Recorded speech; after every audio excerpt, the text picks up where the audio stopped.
Iran ने दिया 90 दिन का समय, भारत के साथ दो मुहा निकला ईरान, पाइपलाइन बनेगी दरार। नमस्कार दोस्तों, एक बार फिर आपके साथ सीएसके न्यूज़ में लेकर आया हूं एक बहुत ही दिलचस्प खबर। जी हां, ईरान ने भारत को एक ऑफर दिया है। ईरान ने भारत से कहा कि उसके यहाँ जो गैस पाइपलाइन लग रही है उसमें भारत उसका 30% का दावेदार बन जाए। अगर भारत ऐसा नहीं करता है तो उसके हाथ से ये वो ऑफर चला जाएगा। तो ऐसे में क्या एक देश जो भारत के साथ अपने व्यापार को काफ़ी समय से होल्ड रख रहा है, अब अचानक से वो 30% की पार्टनरशिप करने के लिए कह रहा है। ऐसे में क्या है पूरा मामला, आपको बताते हैं दोस्तों विस्तार से। ये ईरान का भारत को ऑफर देना उसकी कोई दोस्ती नहीं बल्कि उसकी मजबूरी है। ऑफर का ये देना दोस्तों, आपको बता दें, भारत की इंटरनेशनल ऑयल कंपनी ने ईरान के कहने पर सन 2000 से लेकर 2008 के बीच ईरान के लिए तेल और गैस खोजा था। दरअसल ये ONGC की कंपनी है जो ऑयल खोज करती है।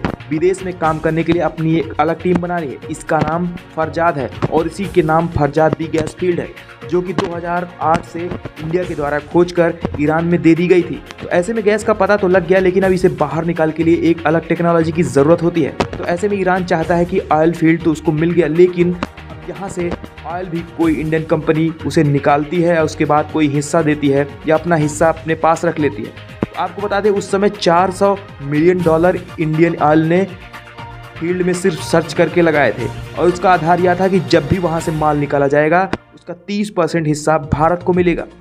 आपको पता है दोस्तों, उसी के तहत भारत ने यहाँ इन्वेस्टमेंट की है। ऐसे भारत के पास पहले से ये एग्रीमेंट में आता है कि 30% का हिस्सा भारत को ही मिलना है। तो चाहे फिर बाद में उसे जगह में तेल निकाल कर बेचा जाए या भारत को 30% का हिस्सा तब भी मिलेगा। तो ऐसे में जो ईरान कह रहा है 90 दिन के अंदर अगर 30% हिस्सा ले लो, नहीं तो किसी और को दे देंगे, एक तरीके से ईरान की यह चाल है भारत को दबाने के लिए। जो भारत चाहता है पूरा का पूरा गैस फील्ड ही भारत को मिल जाए, भारत इसमें खुद ही गैस निकाले और उसे 100% हिस्सा रख ले और फिर भी उस अपने हिसाब से इस्तेमाल करे और ईरान को इसमें से थोड़ा सा पकड़ा दे।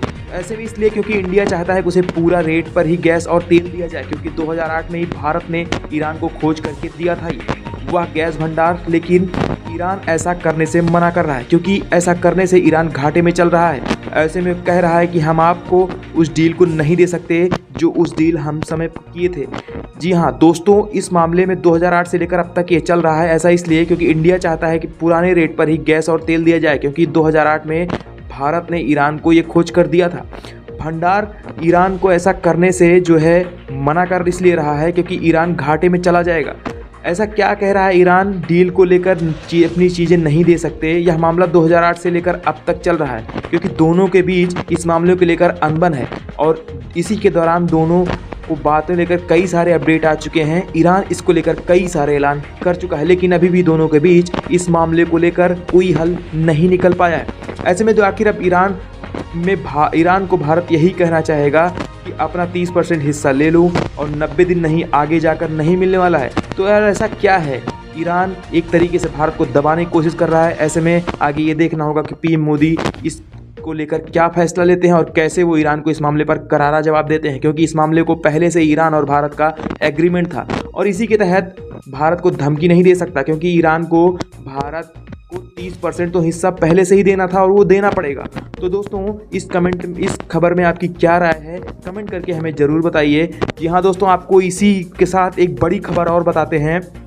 डॉक्टर, जब से इजराइल का साथ भारत को मिला है, सबसे इजराइल बड़े बड़े मंचों पर बोलने के लिए आगे आ रहा है, अपनी आवाज़ उठा रहा है। ऐसे में हालत यह है कि इजराइल ने सीधे संयुक्त राष्ट्र में 87 देशों के साथ एक साथ देख लेने की धमकी दे डाली। दरअसल मामला इजराइल के दुश्मन देश के पुलिस को 3 को लेकर था। इसके पक्ष में जब संयुक्त राष्ट्र में जब इजराइल के खिलाफ प्रस्ताव पेश किया गया तो उस देशों को इजराइल ने विरोध किया। उसने उस प्रस्ताव को मानने से इनकार कर दिया और इजराइल भड़क गया। दोस्तों, जानकारी के लिए आपको बता दें कि जैसे भारत पाकिस्तान कभी एक नहीं हो सकते, वैसे फिलिस्तीन और इजराइल कभी एक नहीं हो सकते। अगर इजराइल जिंदा है और ताकत बटोरा है तो उसका एक ही मकसद है कि फिलिस्तीन को मिटाना या कमज़ोर करना।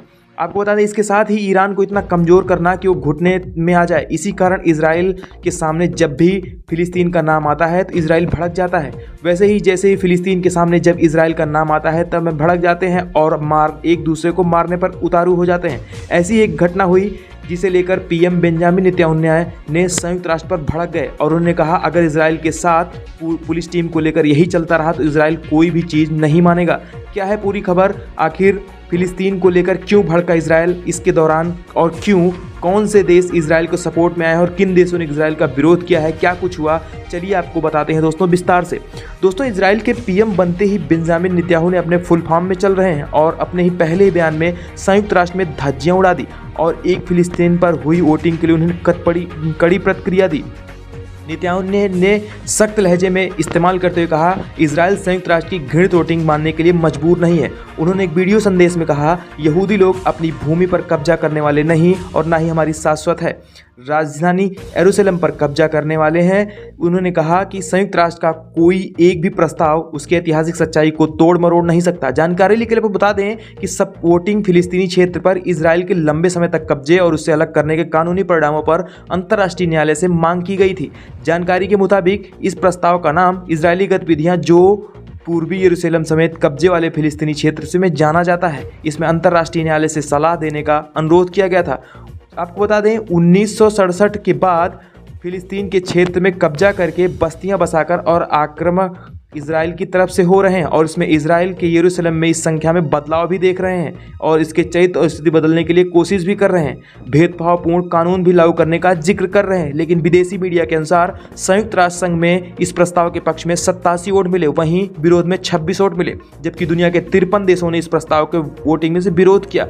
जिन देशों ने इजराइल के खिलाफ वोटिंग से दूरी बनाई उसमें Bharat, France, Brazil, Japan, Myanmar जैसे देश शामिल थे और इजराइल ने वोटिंग से पहले ही संयुक्त राष्ट्र की जमकर आलोचना की। तो ऐसे में इजराइल का दावा है कि अब प्रस्ताव के जो है ये खिलाफ है, अपनी ज़मीन पर मौजूद है और किसी का हिस्सा ना ले रहे हैं, ना दे रहे हैं, ना किसी का हिस्सा हड़प रहे हैं। तो ऐसे में ये देखना होगा कि भारत इजराइल के साथ क्या क्या करता है और ऐसे में इजराइल के साथ कौन कौन और है। लेकिन इजराइल पीएम की धमकी से और पीएम मोदी की मदद से इजराइल ने 87 देशों को एक साथ देख लेने का दावा करने के साथ धमकी दे डाली। ऐसे में अब आगे देखना होगा कि संयुक्त राष्ट्र में इजराइल के खिलाफ क्या आगे एक्शन लिया जा सकता है और साथ में इजराइल भारत के साथ खड़ा रहता है या नहीं, क्योंकि ऐसा कहा जा रहा है कि इजराइल ने भारत के दम पर ही सभी देशों को बोलने की हिम्मत कर डाली है। तो दोस्तों, ऐसी दिलचस्प खबर में आपकी क्या राय है, एक भारतीय नागरिक होने के नाते जरूर बताएं। नमस्कार।